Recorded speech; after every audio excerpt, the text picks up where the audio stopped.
America has always believed the White House and the Mafia were sworn enemies. But in 1960, the distance between the most powerful president in the world and America's most notorious mob boss is exactly one woman. She shared a bed with John F. Kennedy by day and lay in the arms of Mafia godfather Sam Giancana by night. More than just a mistress, she was the courier for the bloodiest secrets of the Cold War. And when the FBI found out, the President of the United States ruthlessly threw her to the wolves, destroying her life in a single phone call just to save his own skin. Judith Eileen Catherine Moore was born in 1934 into a world of strict rules and high expectations. Her family lived in the Pacific Palisades, an exclusive wealthy enclave in Los Angeles. Her father was a prosperous architect who provided a life of immense privilege. But the Moore household was rigid. Raised in a strict Catholic environment, Judith was taught early on that appearances mattered above all else. In this highly rigid environment, the expectations were absolute. Individuals dressed impeccably, spoke with refined politeness, and most importantly, kept their private struggles and deeply personal traumas strictly hidden behind locked doors. She possessed a striking, elegant beauty. In 1950s Los Angeles, that kind of beauty was a highly valuable currency. At just 18 years old in 1952, she married William Campbell, a working television and film actor. Overnight, Judith traded the quiet wealth of the Palisades for the loud, relentless glare of Hollywood. By marrying Campbell, she stepped directly into the inner circles of the entertainment elite. She became a regular fixture at the most exclusive parties in Beverly Hills. But the marriage itself was hollow. The constant pressure of the Hollywood lifestyle, combined with the superficial nature of their social circle, wore her down. By 1958, the marriage was over. They divorced. At 24 years old, Judith found herself single. She was highly connected, entirely accustomed to extreme privilege, and untethered. It was during this transitional period in 1959 that she caught the eye of Frank Sinatra. Sinatra was the absolute center of gravity in the entertainment world. He didn't just sing, he commanded. He collected people, politicians, actors, business moguls, and used social introductions to build his own capital. Judith and Sinatra embarked on a brief romantic relationship. It lasted only a few months, but it fundamentally altered the rest of her life. Sinatra liked her because she understood the rules of the room. She didn't ask probing questions, and she never spoke to the press. When their romantic involvement faded, the friendship remained solid. She stayed firmly entrenched in his inner circle. She felt comfortable there, having spent years navigating the complex egos of famous men. That comfort led her to Las Vegas on the night of February 7th, 1960. Judith was staying at the Sands Hotel and Casino as Sinatra's guest. Sinatra was performing, holding court at his usual table. On this particular night, a highly prominent guest was in the audience, John F. Kennedy, the senator from Massachusetts who was currently in the middle of a ruthless campaign for the presidency. Kennedy was always looking for introductions. When he walked over to Sinatra's table, Frank made the connection. He introduced the presidential hopeful to Judith. The attraction was immediate. Kennedy was captivated by her elegance and her complete lack of intimidation. Unlike the young campaign volunteers who fawned over him, Judith was unimpressed by his fame. She had been married to a Hollywood actor. She had dated Frank Sinatra.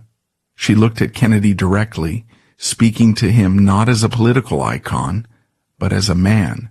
That directness hooked him. Kennedy focused his entire undivided attention on her. a tactic he had perfected over years of conquest. They spent the entire evening talking. By the end of the night, a silent agreement had been reached. The very next day, the phone rang. It was Kennedy. Despite running a grueling national political campaign, delivering multiple speeches a day, and strategizing his path to the White House, he called her every single day. He pursued her with aggressive focus. Judith was hesitant. She knew he was married. She knew the immense complications of getting involved with a man aiming for the Oval Office. But the daily phone calls broke down her defenses. When he was on the phone with her, the campaign and the pressures of the impending election seemed to disappear. For exactly 1 month, the relationship existed purely through telephone wires and brief stolen moments on the campaign trail. The tension built until the first week of March. Kennedy was scheduled to be in New York City. He arranged for Judith to fly out and meet him. On March 7th, 1960, they met privately in a suite at the Plaza Hotel in New York. The physical affair officially began. Judith stepped into the role of the hidden mistress. She believed she was managing the situation. She had survived the predatory environment of Hollywood, and she thought she understood the boundaries of an affair with a powerful man.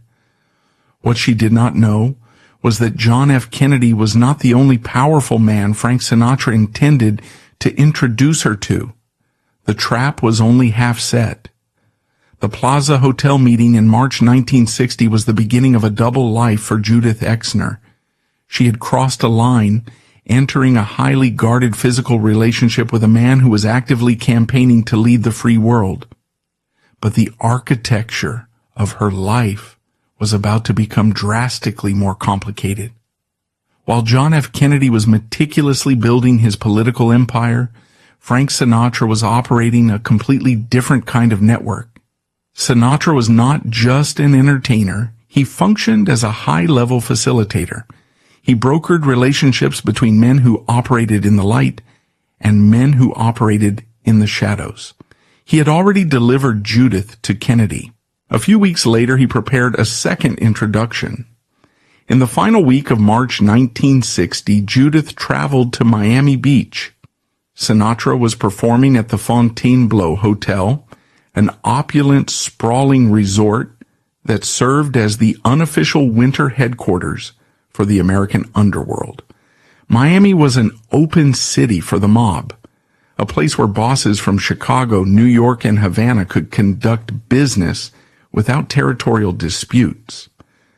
One afternoon, Sinatra brought Judith to a table at the Fontainebleau. He introduced her to two men.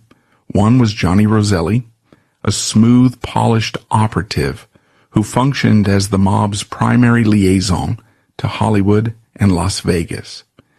The other was a quiet, intensely observant man whom Sinatra introduced simply as Sam Flood. Judith spent several days in their company. Sam Flood was polite, highly attentive, and treated her with a level of traditional respect that stood in stark contrast to the demanding, fast-paced nature of the Hollywood men she was used to. He was generous with his time, asking her questions and listening intently. It was only later, through hushed conversations and pieces of information picked up in Sinatra's orbit, that Judith learned the true identity of the man she was sitting with. Sam Flood was an alias. His real name was Sam Giancana. Giancana was the undisputed boss of the Chicago outfit, the most powerful and violent criminal syndicate in the United States. He controlled gambling, extortion, and labor unions across half the country. He was ruthless, commanding an army of enforcers, and was a primary target of federal law enforcement. Judith was now standing directly in the center of an unprecedented historical anomaly. Within a span of less than 60 days, she had become intimately involved with the Democratic nominee for the President of the United States, and she was now forming a deep personal connection with the most powerful mobster in America. The contrast between the two men dictated the nature of her dual life. Kennedy, Y.S., a man in constant motion. His time was highly regimented by political aides. His interactions with Judith were intense but transactional. He expected her to be available at a moment's notice, flying her into cities where he had a narrow window of free time between campaign rallies. He was entirely focused on his own needs, operating with the narcissistic confidence of a man who believed the world revolved around his schedule. Giancana operated differently. Despite running a massive criminal empire, he was patient. He did not rush her. He provided a sense of stability and protection that Kennedy, by the very nature of his ambition, could not offer. Giancana treated her not as a hidden secret, but as a priority. Throughout the summer of 1960, Judith navigated this impossible tightrope.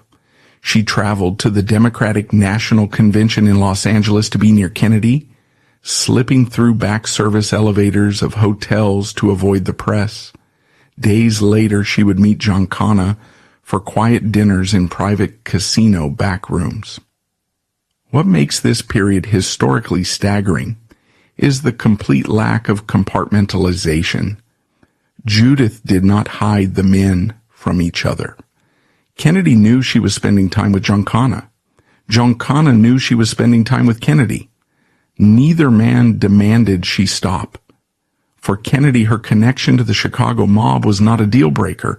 It was a highly intriguing asset.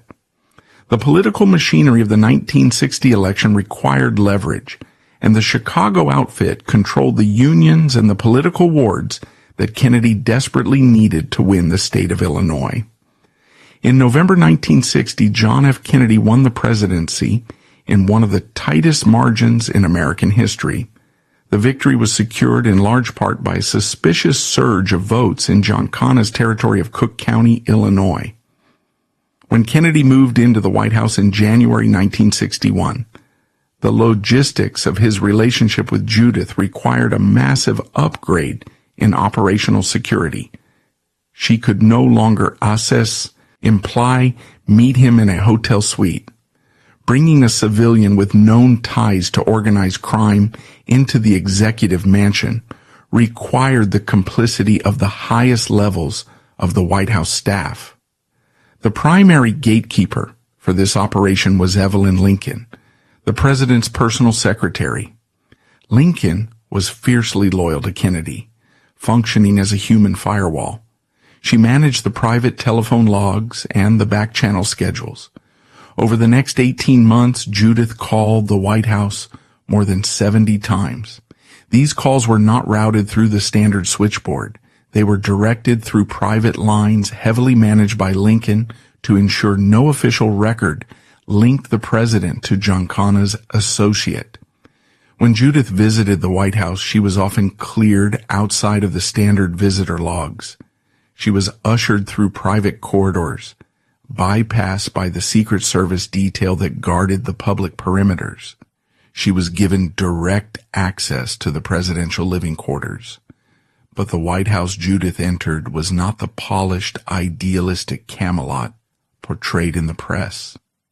The reality of the executive mansion under Kennedy was a place of deep moral decay, extreme recklessness, and intense chemical dependency. Kennedy viewed his executive power as a shield against consequences. The private quarters of the White House were frequently utilized for inappropriate gatherings. The president established a culture where the exploitation of staff was not only ignored but actively facilitated by his closest aides. Young female interns, some just 19 years old, were brought into the administration and quickly maneuvered into highly compromising situations directly overseen by the president. 2 White House secretaries, known by the nicknames Fiddle and Faddle, were frequently summoned to the White House pool for private parties during the workday. These gatherings were not mere indiscretions. They were displays of absolute power. Aides and trusted advisors stood way. Teach or participated, normalizing a work environment built on the exploitation of young women. Judith observed this culture firsthand. She found the environment deeply unsettling. Kennedy treated the women around him as disposable commodities. Furthermore, the frantic pace of the presidency and Kennedy's relentless lifestyle were entirely unsustainable without heavy medical intervention. Kennedy suffered from severe chronic pain, Addison's disease, and exhaustion. To maintain his public image of youthful vigor, he relied on an illegal, highly dangerous chemical regimen. The architect of this regimen was Dr. Max Jacobson. Known within elite circles as Dr. Feelgood, Jacobson was a physician who specialized in customized injections. He was given unprecedented access to the White House. Bypassing standard medical protocols, Jacobson's treatments were potent cocktails consisting of massive doses of liquid methamphetamine, animal steroids, hormones, and placenta. He injected the president directly, sometimes multiple times a day before debates, before major speeches, and before summits with foreign leaders. The side effects of this massive amphetamine abuse were severe. Kennedy exhibited extreme mood swings, hyperactivity, and periods of deep paranoia. The drug use bled directly into his private life. He frequently encouraged his associates and the women he brought into the White House to partake in various chemical stimulants, including amyl nitrate, to enhance their private encounters. The situation reached a terrifying breaking point in May 1962. During a stay at the Carlisle Hotel in New York City, the president suffered a massive adverse reaction to one of Jacobson's methamphetamine injections. The leader of the free world experienced a severe psychotic break. He stripped off his clothing and began running frantically through the hallways of the hotel in a state of complete delirium. The Secret Service, tasked with protecting the president's life and his image, had to physically tackle him to the ground. They dragged him back into his suite and locked the doors. The situation was so dire that standard medical staff were useless. They had to discreetly summon a prominent psychiatrist to sedate the President of the United States just to bring him back to reality. Judith watched this erratic, dangerous behavior escalate. The man she had met in Las Vegas was disappearing into a chaotic cycle of pharmaceutical dependence and unrestrained power. The polished rhetoric of the Kennedy administration was a mask, covering a deeply unstable core.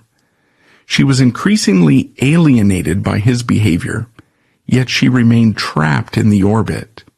Because while the president's personal life was spiraling into chaos, his political ambition remained razor sharp, and he had realized exactly how he could use the woman who shared his bed and the bed of the Chicago mob boss. He did not just want Judith as a companion anymore. He needed her for a mission. John F. Kennedy was a man who understood the mechanics of leverage.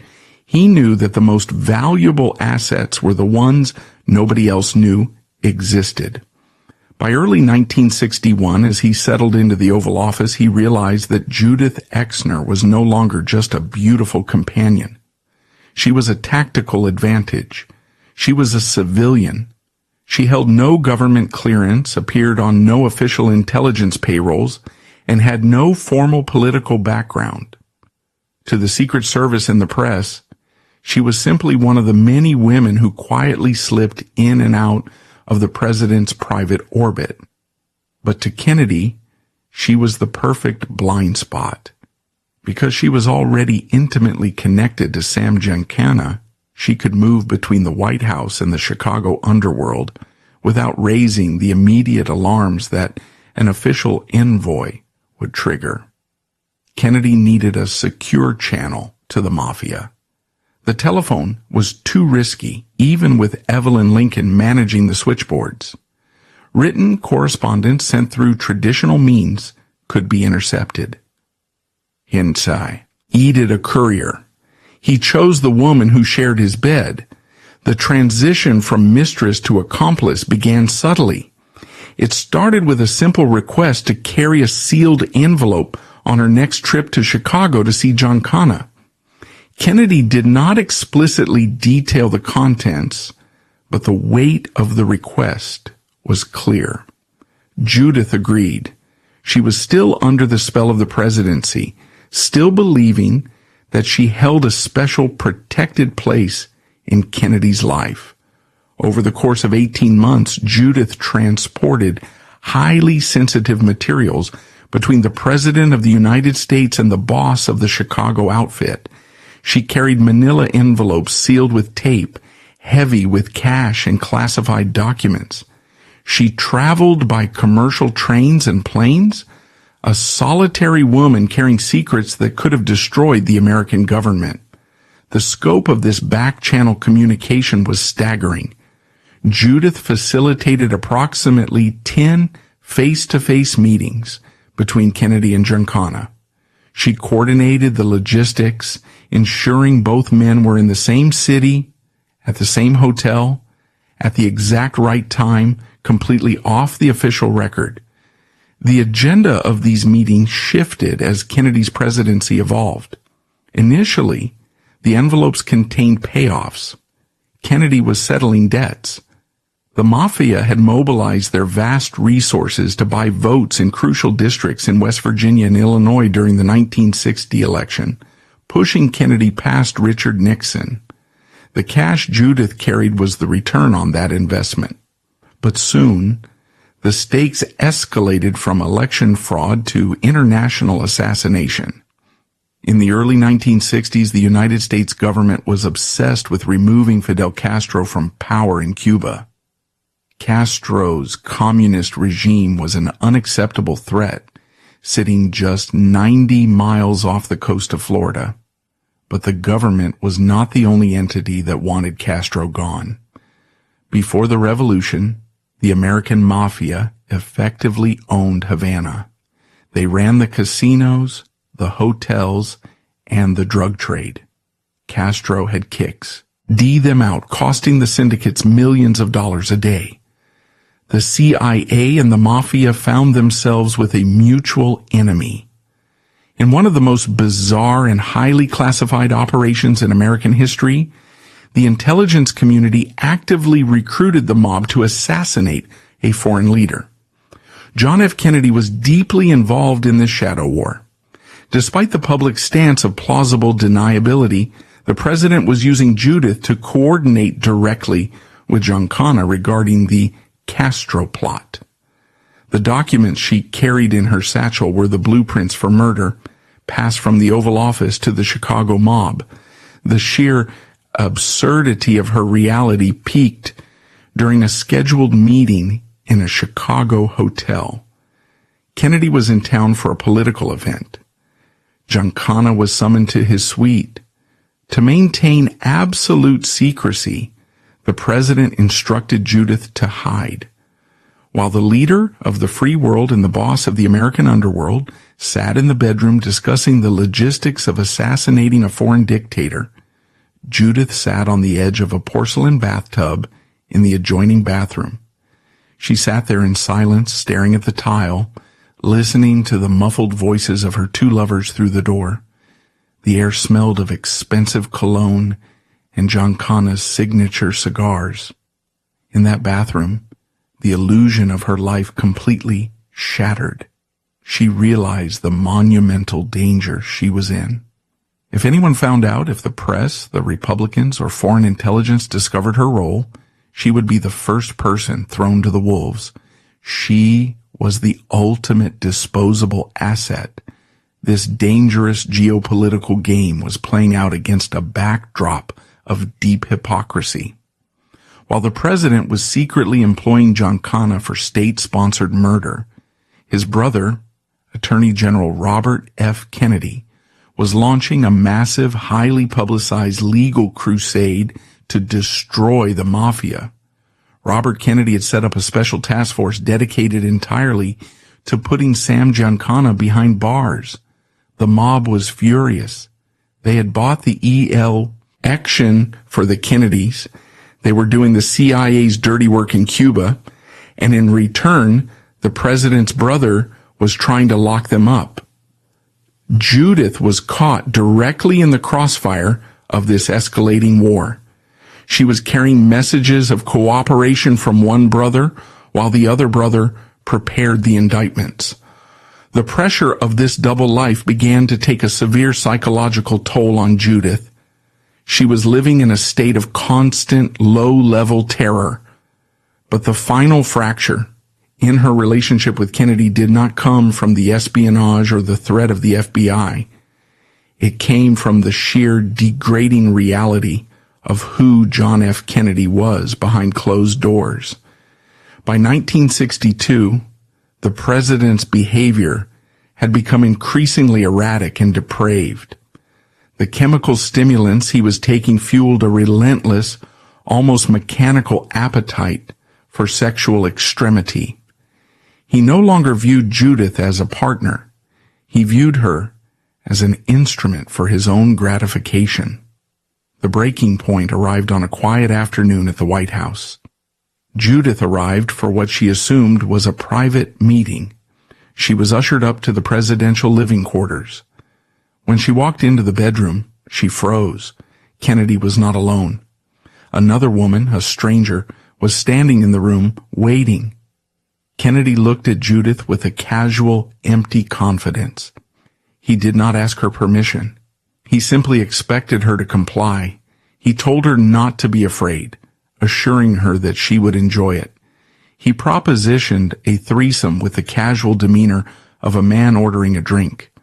For Judith, the moment was violently clarifying.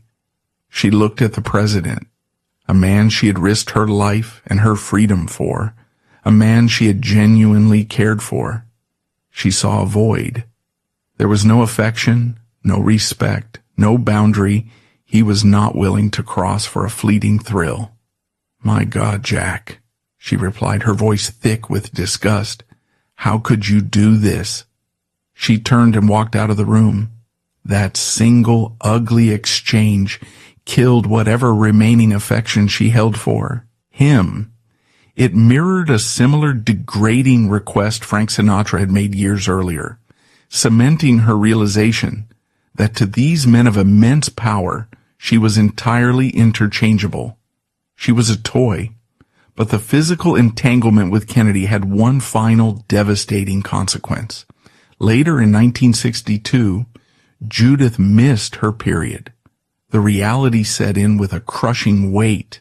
She was pregnant. The father was the President of the United States. In 1962, abortion was illegal, highly dangerous, and heavily stigmatized. For a single woman to seek one was to risk her life in back alley clinics. For the mistress of a sitting Catholic president to seek one was a scenario of catastrophic political proportions. When Judith informed Kennedy of the pregnancy, his reaction was exactly what one would expect from a ruthless politician managing a crisis. There was zero empathy. There was no comfort, no apology, and no emotional support. He approached the unborn child purely as a liability that needed to be eliminated immediately. He arranged for the funds. He handed over the cash to pay for the procedure, washing his hands of the situation entirely. He did not call to check on her. He did not ask if she was safe. He simply shut down the communication, treating her trauma as an inconvenience he had successfully paid to make go away. Judith underwent the abortion in profound isolation. The physical pain was eclipsed only by the psychological devastation of being so entirely discarded by a man who had claimed to care for her. She was terrified, grieving, and completely alone, or almost alone. In a bitter, striking twist of irony, the only person who offered her genuine humanity during the darkest moment of her life was the man who ordered murders for a living.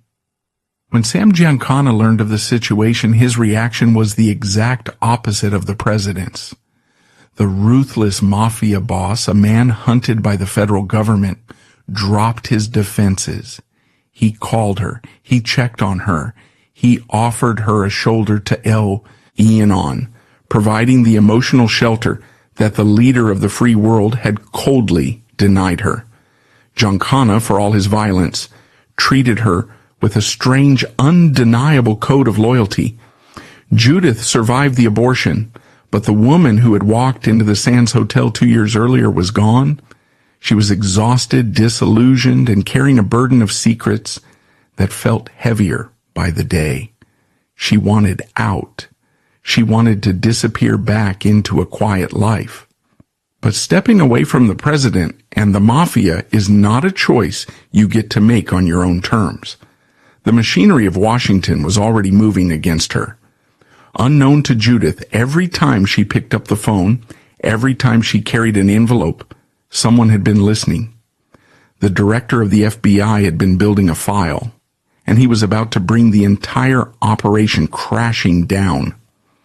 While Judith Exner was suffocating under the weight of her double life, a completely different kind of machinery was quietly operating in the background. It was a machine built entirely on surveillance, paranoia, and the weaponization of secrets.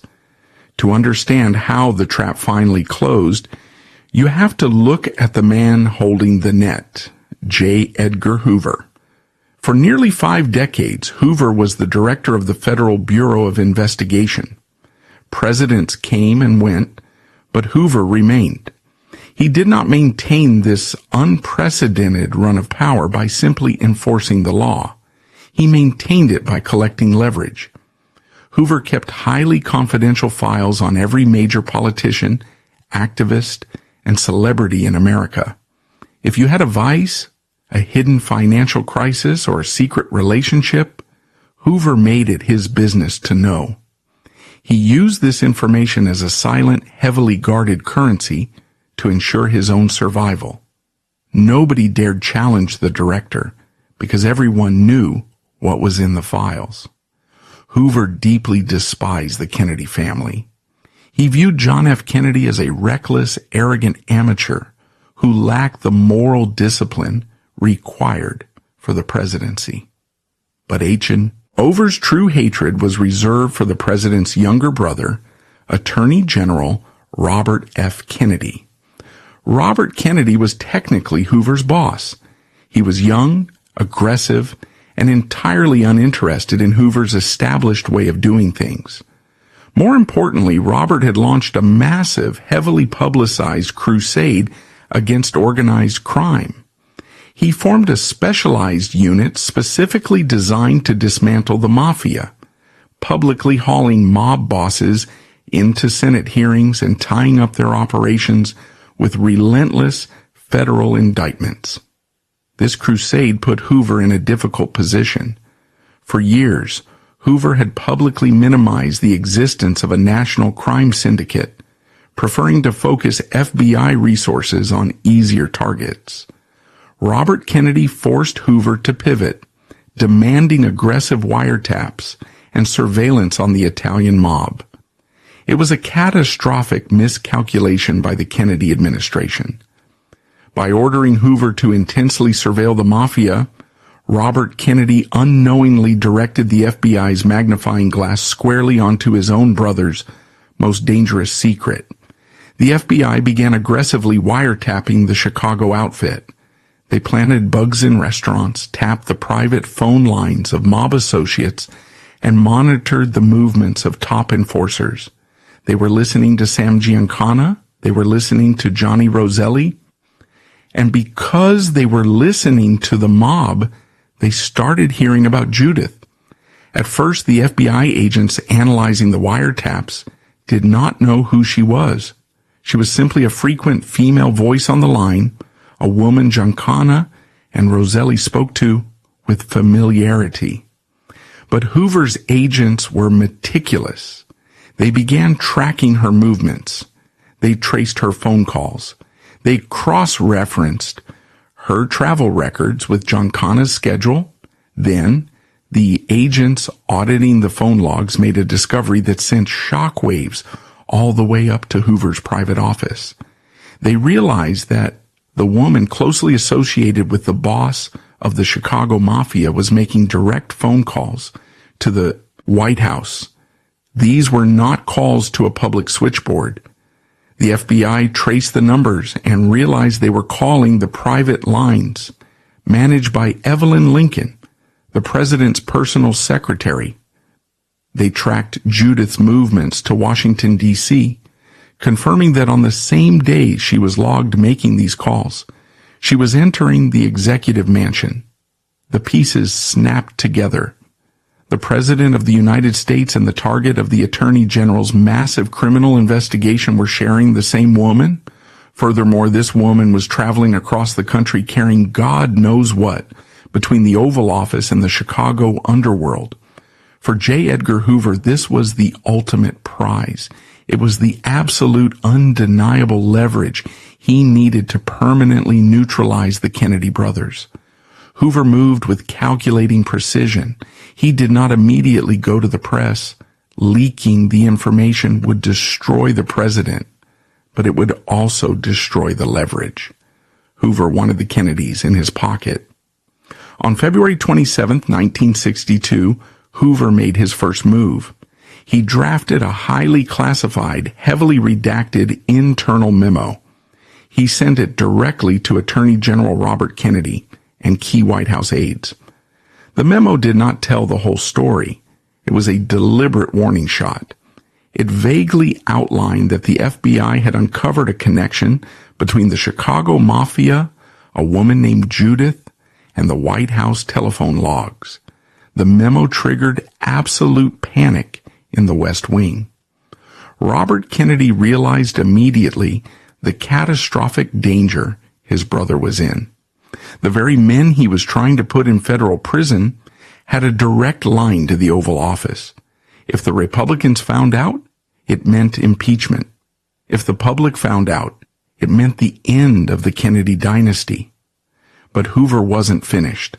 The memo was just the setup. The final blow was delivered a few weeks later.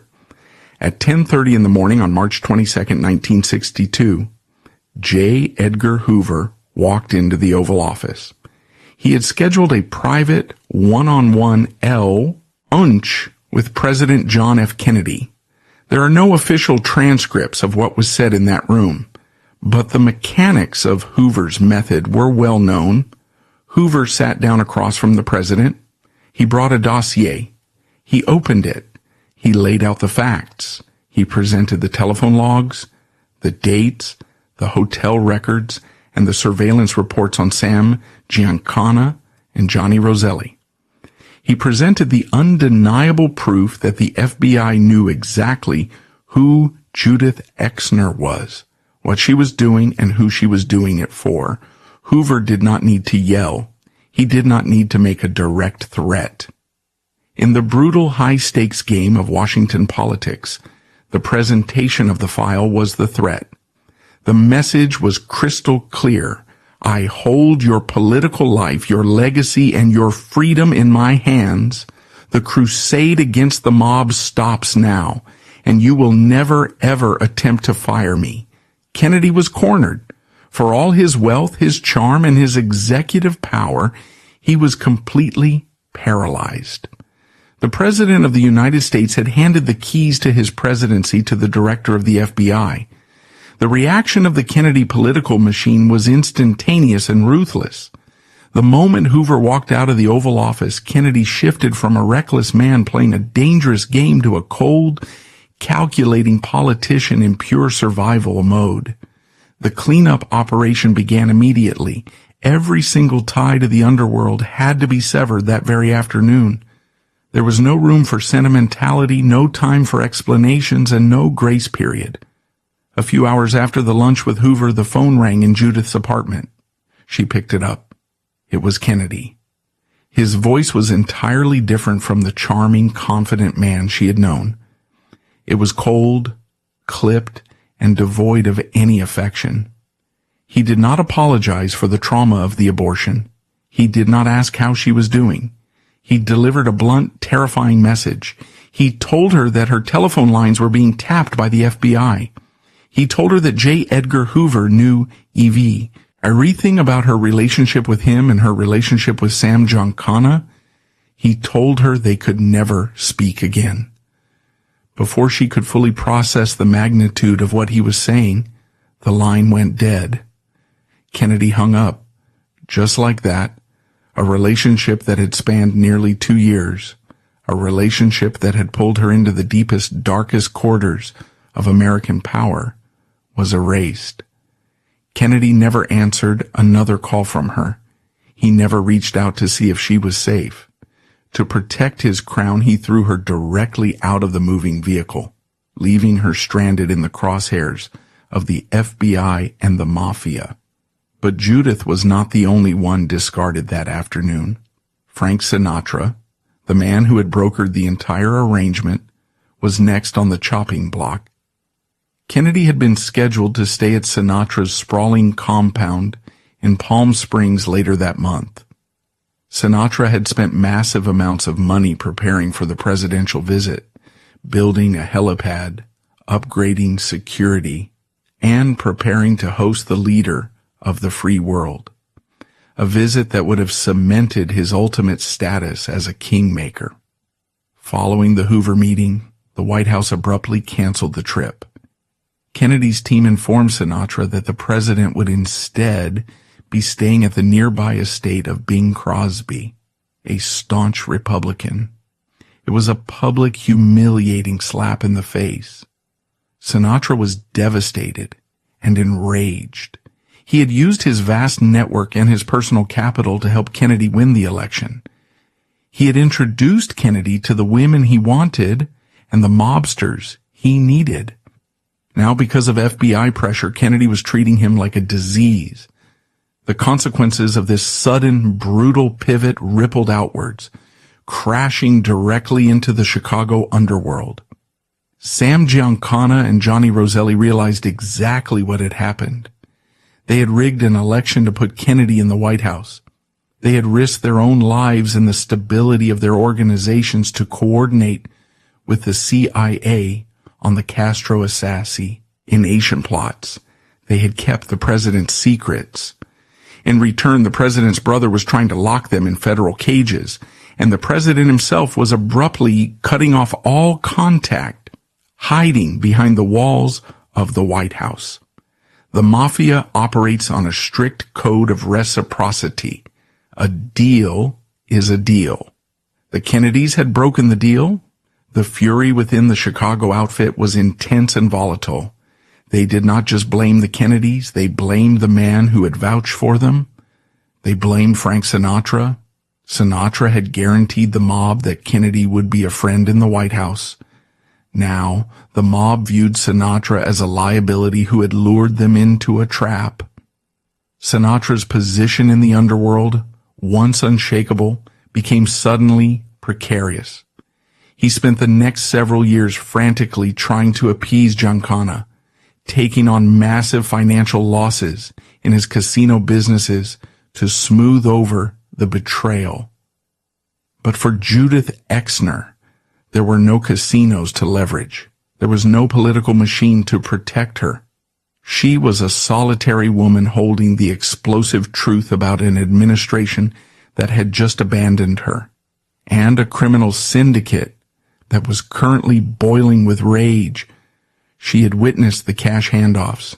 She had sat in the hotel bathrooms while assassinations were planned. She knew exactly what J. Edgar Hoover knew. She was completely isolated. The President of the United States had cut the cord. The FBI was listening to her every conversation. And the most violent men in America were realizing they had been double-crossed. The glamour of the White House was gone. What remained was a terrifying reality. Judith was now a loose end. And in the world of high-stakes politics and organized crime, loose ends are rarely allowed to survive. The silence that followed John F. Kennedy's final phone call was absolute. For nearly 2 years, Judith Exner's life had been dictated by the ringing of the telephone. She had lived on standby, waiting for the private lines of the White House to summon her to Washington or for the Chicago outfit to coordinate a drop. Now the phone simply stopped ringing, but the silence did not mean she was alone. In fact, she was more closely watched than ever before. J. Edgar Hoover had successfully used Judith's existence to blackmail the President of the United States. He had forced Kennedy to stand down, but Hoover did not close the file on Judith. In the paranoia-fueled ecosystem of the FBI in 1962, leverage was only valuable if you maintained absolute control over it. Hoover needed to ensure that Judith never spoke to the press, never contacted political rivals, and never revealed the extent of the FBI's surveillance operations. To guarantee her silence, Hoover deployed a tactic he had perfected over decades: psychological warfare. Judith's life in Los Angeles quickly turned into a suffocating nightmare. The surveillance was no longer a secret. It was intentionally obvious. It was designed to induce terror. She would walk out of her apartment to find unmarked sedans parked directly across the street. Men in dark suits would sit in the front seats, making no effort to hide their faces. When she drove to the grocery store, they followed her. When she went for a walk, they matched her pace from a distance. Her phone lines clicked constantly. In the 1960s, wiretapping technology was not seamless. The distinct hollow echo on the line and the sudden drops in volume were clear indicators that government agents were recording every word she spoke. Her mail arrived routinely delayed, the envelopes slightly wrinkled, the seals clearly tampered with and hastily glued back together. She was entirely isolated. She could not call her old friends in the Hollywood elite. If she told them she was being stalked by the FBI because she had acted as a courier between the president and the Mafia, they would think she had lost her mind. She could not contact Frank Sinatra. He had been brutally excommunicated by the Kennedy administration, and was currently fighting for his own survival in the entertainment industry. Her only remaining connection to the power structure was Sam Giancana, but that relationship was rapidly deteriorating. Giancana was fighting a two-front war. On one side, Attorney General Robert F. Kennedy was relentlessly pursuing him with federal indictments. On the other side, the internal dynamics of the Mafia were shifting. The Chicago outfit was hemorrhaging money because of the Castro regime in Cuba, and the other syndicate bosses were furious that Giancana's massive investment in the Kennedy campaign had resulted in a federal crackdown rather than protection. Giancana was angry, paranoid, and highly volatile. Judith realized that maintaining a connection to a mob boss who was actively being hunted by the Department of Justice was a death sentence. She quietly, carefully began to distance herself from him. She stopped taking his calls. She moved apartments. She tried to disappear into the vast, anonymous sprawl of Los Angeles. But disappearing is impossible when your own mind is turning against you. The compounding trauma of the past 2 years began to tear her apart. She had survived a predatory Hollywood marriage. She had been used as a geopolitical courier. She had been subjected to a degrading proposition by the president. She had endured a deeply traumatic, isolated abortion. And now she was living under the constant heavy gaze of the federal government. In late 1962, Judith fell into a severe, paralyzing depression.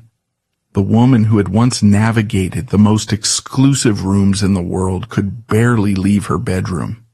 The paranoia became suffocating. She stopped eating. She suffered from chronic insomnia, pacing her apartment at night, waiting for the door to be kicked in by either federal agents or mob enforcers. The pressure reached a breaking point. Unable to see a way out of the invisible cage Hoover had built around her, Judith attempted suicide. She survived, but the attempt left her mentally shattered. a hollow shell of the confident woman who had walked into the Sands Hotel in 1960.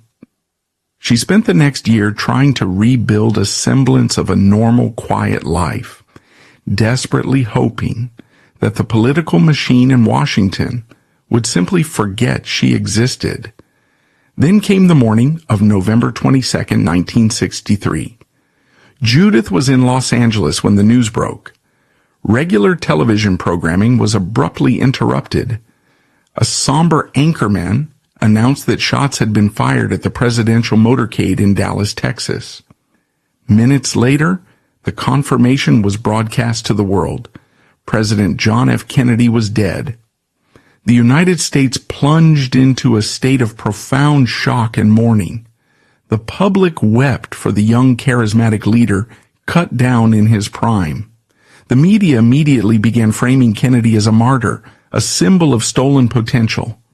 The narrative of Camelot was cemented into the American consciousness on that day. Judith watched the television coverage in a state of absolute freezing terror. She experienced a cognitive dissonance that almost nobody else in the country could understand.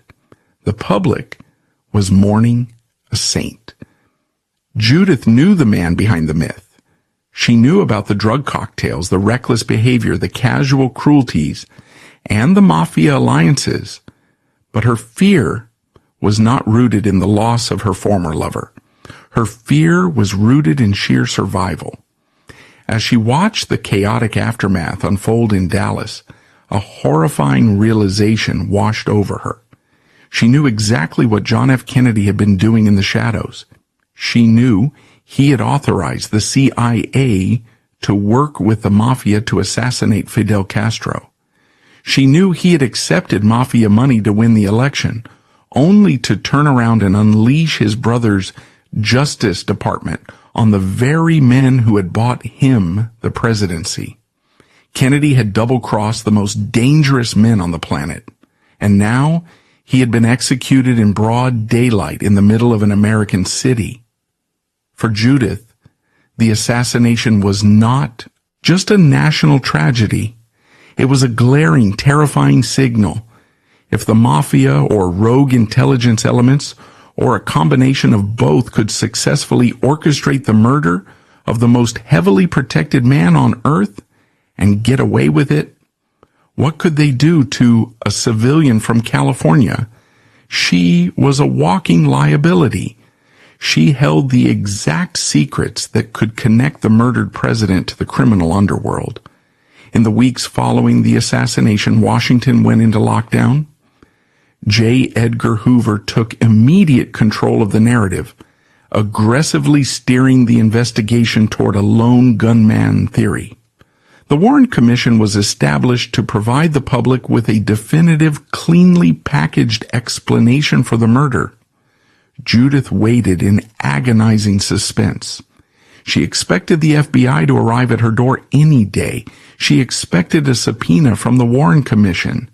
She assumed she would be dragged into a windowless room and interrogated about her courier missions and the meetings she had arranged between the president and Sam Giancana.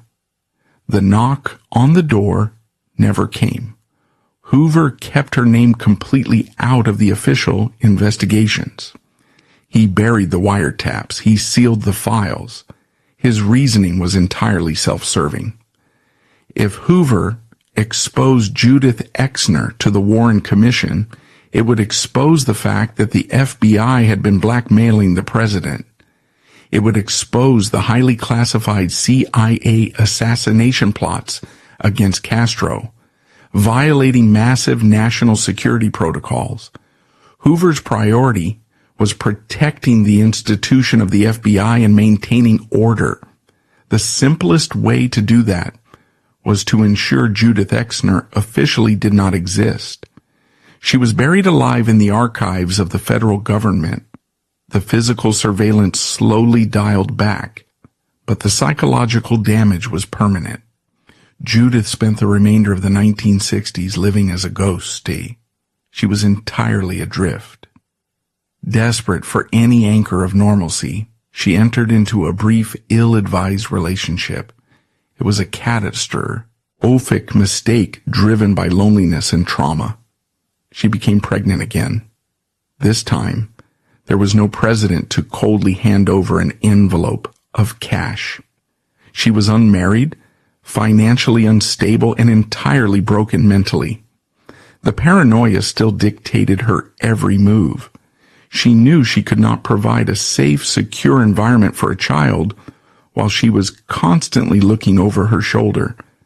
In a heartbreaking decision that added another massive layer of grief to her life, Judith carried the baby to term and gave her newborn son up for adoption immediately after birth. She signed the papers, walked out of the hospital, and returned to her empty apartment. The decade closed with Judith living in deep obscurity. She avoided the news. She avoided the political upheaval of the late 1960s. When Robert F. Kennedy was assassinated in 1968, it only confirmed her darkest fears about the lethal consequences of power. She believed she had successfully hidden herself from history. She believed the secrets of Camelot and the Chicago outfit would stay buried forever. As the 1970s dawned, Judith was living quietly in California, completely detached from the political machine. She believed the past was permanently erased, but history rarely stays quiet. The past was simply waiting for the right moment to detonate. The culture of Washington underwent a brutal transformation. The unquestioning loyalty that had defined the Kennedy era evaporated, replaced by deep systemic distrust. Two major events triggered this collapse. First, in May 1972, J. Edgar Hoover died. For nearly half a century, Hoover had used his secret files to hold the government hostage.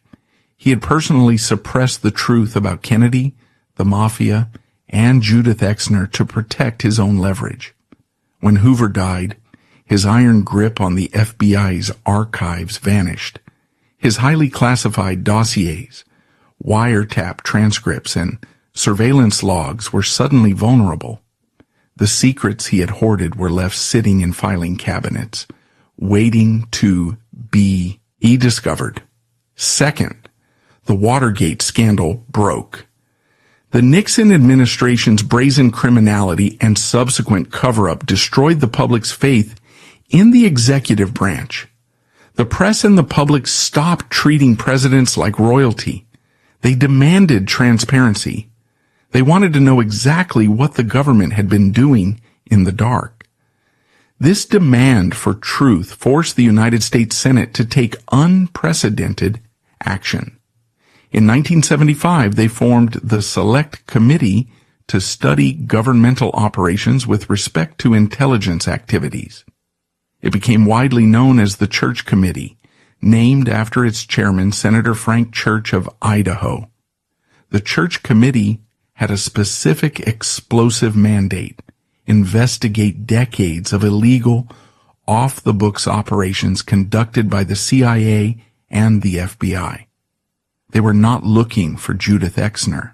They were looking for evidence of rogue intelligence operations. Specifically, they were investigating rumors that the CIA had attempted to assassinate foreign leaders. As Senate investigators dug through declassified CIA files and old FBI memos, they hit the jackpot. They uncovered the paper trail detailing the government's alliance with the American Mafia to eliminate Cuban leader Fidel Castro in the early 1960s. The investigators followed the money. They tracked the communications. They pulled the White House visitor logs and telephone records from the Kennedy administration to see who was authorizing these operations. And right there, in the middle of highly classified documents linking the Oval Office to the Chicago outfit, they found a glaring anomaly. They found the name of a civilian woman from California. The Senate investigators saw that this woman, Judith Exner, had logged over 70 private phone calls to President Kennedy. They cross-referenced her name with FBI files from 1961 and 1962. Hoover's old wiretap summaries confirmed that during the exact same time frame, this woman was closely associating with Sam Giancana and Johnny Roselli, T. Two specific mobsters the CIA had hired for the assassination plots. The mathematical impossibility of a random civilian accidentally dating the president and the head of the Chicago Mafia simultaneously was obvious. The Senate committee realized Judith was the missing link.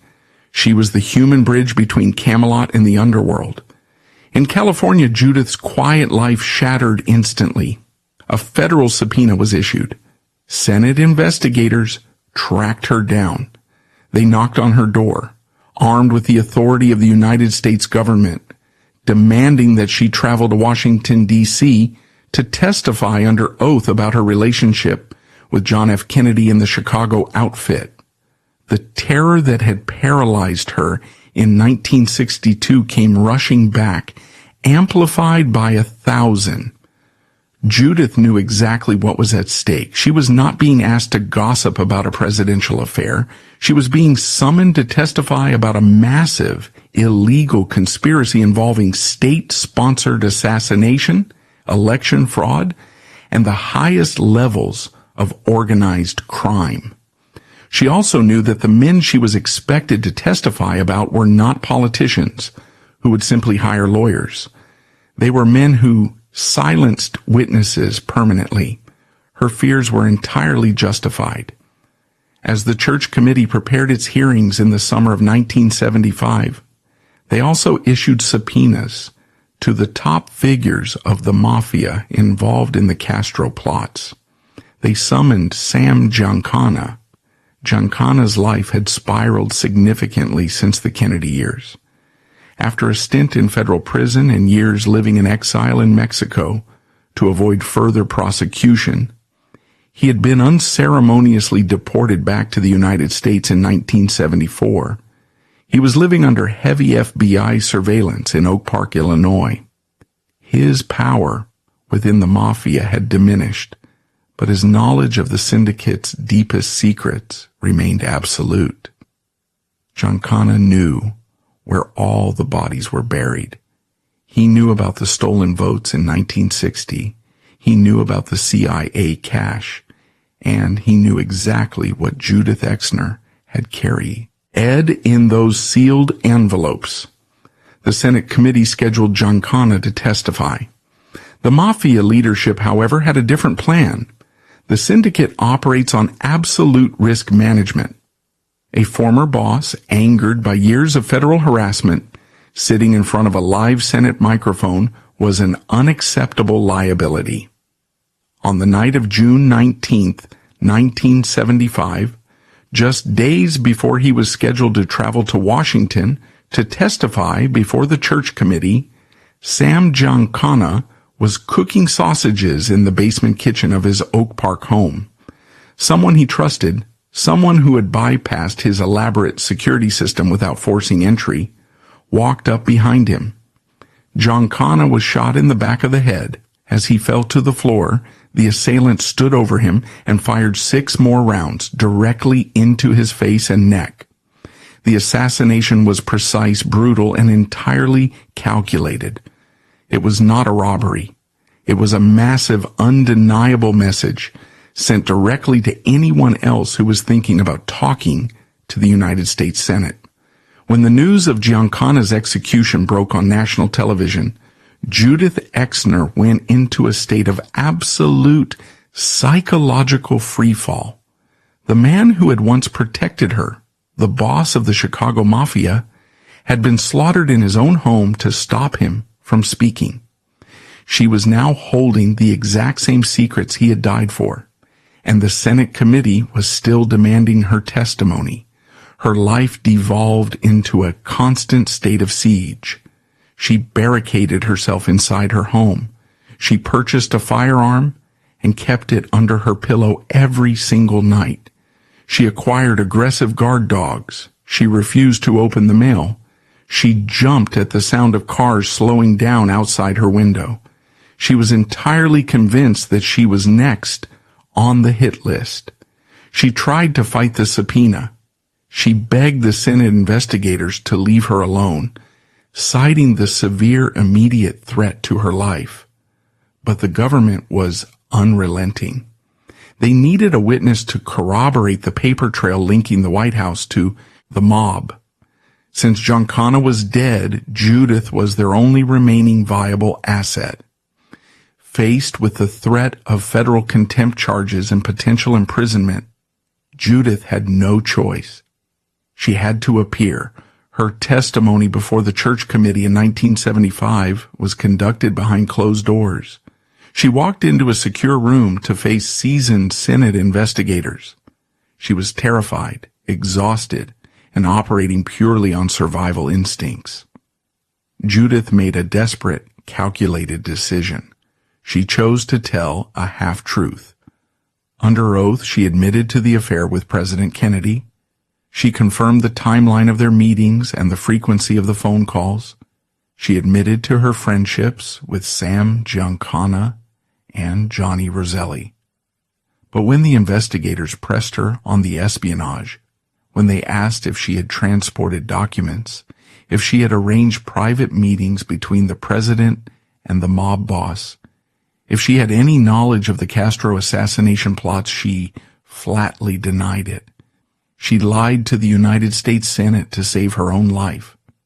She calculated that admitting to an affair would destroy her reputation, but admitting to being a courier for an international assassination conspiracy would get her killed. She portrayed herself merely as a socialite who had accidentally found herself dating men in powerful positions, completely ignorant of their business dealings. The Senate investigators were skeptical. The FBI logs strongly suggested she was more than just a bystander. But without Giancana alive to corroborate her deeper involvement, and with Judith sticking rigidly to her denials, the committee could not legally prove she was a courier. She survived the testimony, but the cost was immediate and devastating. Despite the closed-door nature of her deposition, the government leaks in Washington were uncontrollable. Shortly after her appearance, her name was leaked to the press. The media explosion was catastrophic. For 15 years, the American public had protected the myth of Camel. Now, newspapers across the country were printing headlines about the president sharing a mistress with the head of the Chicago Mafia. The political establishment, deeply invested in protecting the Kennedy legacy, launched a massive smear campaign against her. Former White House aides went on television and flatly called her a liar. Evelyn Lincoln, the secretary who had personally managed Judith's 70 phone calls, publicly denied ever knowing who she was. The media painted her as an opportunistic, delusional woman seeking attention. Judith was isolated, publicly humiliated, and still in mortal danger. The danger was violently confirmed a year later. In 1976, the church committee called Johnny Roselli to testify. Unlike Giancana, Roselli actually appeared. He gave the committee limited but explosive details about the CIA Mafia plots. He confirmed the government's alliance with the underworld. Shortly after his testimony, Roselli vanished. A few weeks later, a fisherman off the coast of Miami noticed a heavy 55-gallon steel drum floating in the bay. When authorities opened it, they found the remains of Johnny Roselli. He had been asphyxiated, his legs sawed off to fit inside the drum and dumped into the ocean. The triangle was gone. John F. Kennedy had been assassinated in Dallas. Sam Giancana had been executed in his basement. Johnny Roselli had been chopped up and thrown in the Atlantic. Judith Exner was the only one left alive. She retreated completely from the world. She changed her name, moving quietly and constantly looking over her shoulder. She spent the late 1970s and the 1980s as a recluse, bearing the weight of a monumental historical secret that the public believed was a lie and the government knew was the truth. She watched from the shadows as historians debated the Kennedy era, as books were written praising the administration, and as the men who had orchestrated the cover-up secured lucrative careers in Washington. She absorbed the insults, the accusati, ions of perjury, and the complete destruction of her character in silence. But silence has an expiration date. The trauma of carrying the truth eventually outweighs the terror of the consequences. As the years passed, the immediate threat from the Mafia diminished. The older generation of mob bosses died off or went to federal prison. The political landscape shifted again. Judith realized that if she died holding the secrets she had protected during the church committee hearings, history would permanently record her as a delusional footnote, a liar who had tried to smear an American president. She decided that she would not let them write her ending. She was going to tell the exact, undeniable truth about the envelopes, the cash, the White House meetings, and the ruthless reality of the men who ran the country. The final confession was coming, and it would rewrite American history forever. For over a decade, Judith Exner lived in a self-imposed exile. The 1970s bled into the 1980s, and the woman who had once navigated the inner sanctums of the White House and the Chicago Mafia became a ghost. She attempted to construct a facade of normalcy. In 1975, shortly after her bruising testimony before the church committee, she married a professional golfer named Dan Exner. They moved to Newport Beach, California. On paper, it looked like a quiet, respectable life. She spent her days painting landscapes, avoiding the news, and staying entirely out of the public eye. But trauma of that magnitude does not simply vanish because you change your zip code. Judith was fundamentally broken by her experiences. The profound betrayals by John F. Kennedy, the constant surveillance by J. Edgar Hoover, and the brutal assassinations of Sam Giancana and Johnny Roselli had hardwired her nervous system for panic. She suffered from severe depression. Her marriage to Dan Exner buckled under the weight of her untreated PTSD and the inescapable shadow of her past. By 1988, they were separated. She was living, alone, estranged from the world and holding the unvarnished truth about the American government in her head. She had lied to the United States Senate to save her own life, denying her role as a courier. She assumed she would take the rest of the secrets to her grave. Then her body made the decision for her. In the late 1980s, Judith received a devastating diagnosis: terminal breast cancer. The illness was aggressive. As she underwent grueling treatments, her perspective fundamentally shifted. For 20 years, her primary motivator had been the fear of being murdered by the Mafia or destroyed by the federal government. But terminal cancer operates as the ultimate truth serum. When an individual is confronted with the absolute certainty of exactly how and when their life is going to end, the ominous men in dark suits and the ruthless syndicate enforcers instantly lose all their psychological leverage. Judith realized that the mob could no longer threaten her. The government could no longer ruin her. She was already dying. What terrified her now was not assassination. It was erasure. She looked at how history was being written. Kennedy loyalists and White House aides had spent decades crafting a pristine, heroic narrative of the 35th president. In their books and television interviews, Judith was either entirely omitted or casually dismissed as a mentally unstable groupie who had exaggerated a brief fling. She realized that if she died without speaking, the establishment would win. They would succeed in labeling her a liar, burying the reality of a presidency that was heavily compromised by organized crime and reckless abuse of power. Judith decided to take her name back. The unraveling of the ultimate secret happened in stages.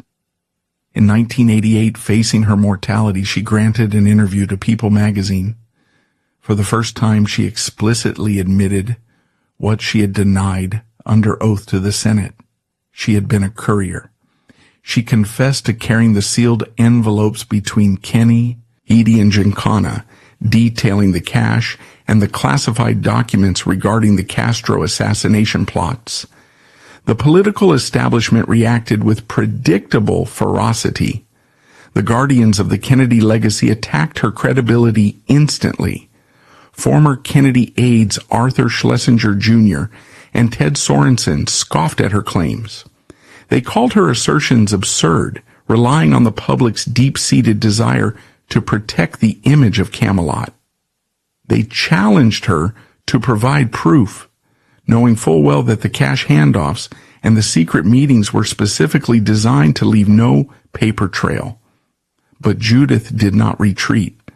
The cancer was advancing, but so was her resolve. She held back the most agonizing personal details for nearly another decade, waiting for the right investigative journalist to trust. In 1997, knowing she had very little time left, she sat down for a final, exhaustive series of interviews with Vanity Fair and renowned investigative reporter Liz Smith.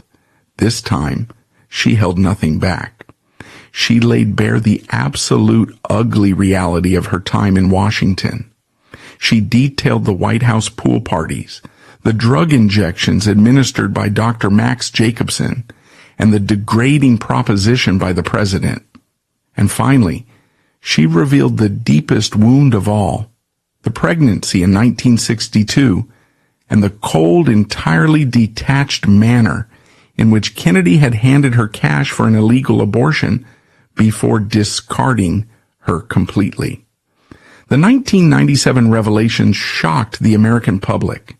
It was no longer just a story about political espionage. It was a brutal indictment of Kennedy's humanity. The establishment tried to dismiss her one last time, but by the late 1990s, the shield protecting the Kennedy administration had severely cracked.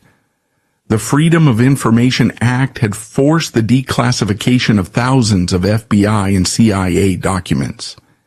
Investigative journalists, most notably Pulitzer Prize winner Seymour Hersh, began cross-referencing Judith's final confessions with the newly released government archive, TS. The vindication was absolute. Every single detail Judith provided matched the historical record. The dates she claimed to have traveled to Chicago to meet Giancana perfectly aligned with the FBI surveillance logs of the mob boss. The dates she claimed to have been in the White House aligned with Evelyn Lincoln's private telephone records. Even more damning, the people who had sworn to protect the president finally broke their silence. Retired Secret Service agents, the men who had stood outside the doors of the Oval Office began speaking to reporters. They confirmed Judith's presence. They confirmed she was ushered in through private entrances. They corroborated the reckless environment, the drug use, and the constant flow of illicit guests. The government insiders who had called her a liar for 20 years were systematically proven wrong by their own internal documents. Judith Exner did not make up a single detail. The unbelievable triangle between the president, the Mafia, and the young woman from California was a historical fact. She lived just long enough to see her truth validated. She spent her final months in a small hospital bed in Southern California, ravaged by cancer but mentally unburdened. The heavy, suffocating weight she had carried since 1960 was finally lifted. She had beaten the FBI, she had outlasted the Mafia, and she had forced the American political machine to acknowledge her existence. Judith Eileen Catherine Immore Campbell Exner died on September 24, 1999. She was 65 years old. The story of Judith Exner is not simply a footnote in a presidential biography. It is a profound, chilling case study of how institutional power treats human beings. Judith stepped into a world engineered entirely by men who operated without consequences. John F. Kennedy and Sam Giancana represented two seemingly opposite sides of the American spectrum, the absolute peak of legitimate authority and the absolute depths of the criminal underworld. Yet to Judith, they were functionally identical. Both men used her as a tool, exploited her loyalty, and were perfectly willing to let her be destroyed to protect their own empires. For decades, the public was trained to view her as the villain, a scandalous woman who had tarnished a great presidency. But the historical record reveals her true position. She was the collateral damage of a political system that was far darker, far more corrupt, and far more ruthless than the public was ever allowed to see. In her final days, when asked to reflect on the entirety of her extraordinary, tragic life, Judith offered no grand political philosophies. Her conclusion was painfully intimate. The woman who had smuggled government secrets and stood between assassins and presidents stated simply that she had finally found peace by telling the truth. Her life stands as a stark, enduring warning about the gravitational pull of extreme power. Her greatest tragedy was not that she knew the secrets of the nation, but that she made the very human mistake of seeking love in a world entirely built on leverage and lies.